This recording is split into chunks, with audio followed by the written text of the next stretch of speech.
We get these strong, potent fronts, Amy, and you mix and mingle the chilly air with the tropical stuff just south of the state of Florida, and that sometimes is recipe for an outbreak of severe weather, which can and sometimes does include some very small tornadoes that typically touch down, as Amy pointed out, this time of year. But we're subject to it really at any time of the year. We kind of have two severe weather seasons here, like now with the strong fronts, and then our second one obviously comes during the tropical season from the beginning of June all the way to the end of November, hurricane season. So here we go. National temps 25 at Kansas City, 35 at Nashville, 51 down here at Orlando. And I started on the national scene so you can see that we're doing pretty good in comparison to the rest of the U.S. of A. 38 at Gainesville, 51 again Orlando, 58 out at Melbourne and across the state of Florida. Pensacola 41 compared to 70 down in Miami-Dade County, all the way up through Broward into the West Palm area. We're close to 70 at this time. A little jiggly on the cam this morning overlooking Epcot. This is from our tower cam at iDrive looking back toward the theme park. 61 by 11,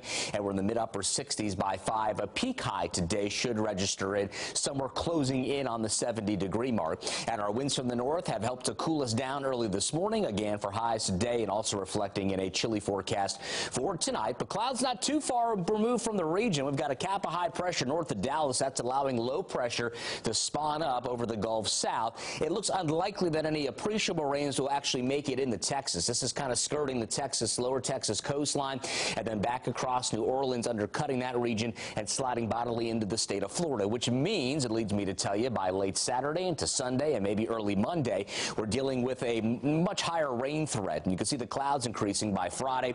Watch them Saturday, Sunday. Winds all the while are freshening out of the south and east, so we're essentially saturating the atmosphere. We're bringing in two sources of weather energy, the low in the Gulf, the approaching area of the cold front, the approaching high back behind that. So there's a big push of weather energy toward the state, thus the chance of rain will be cruising on up. But not today. Bright sunshine and pleasant temperatures, 60s and some low-end 70s out the door for the day today. By tonight, could be some patchy frost up at Gainesville. I don't think we'll find it in Ocala at 38. And there isn't much discrepancy, obviously a degree, but it's all about sky cover, who's got the clouds, who will not have the clouds. Looks like Gainesville clears out very late tonight and will be cold enough for the formation of some patchy frost. Heavy rain potentially for the weekend, and I'll have more on that coming up for you in this 8 o'clock hour. Here's Kristen with Live Drive. Good morning.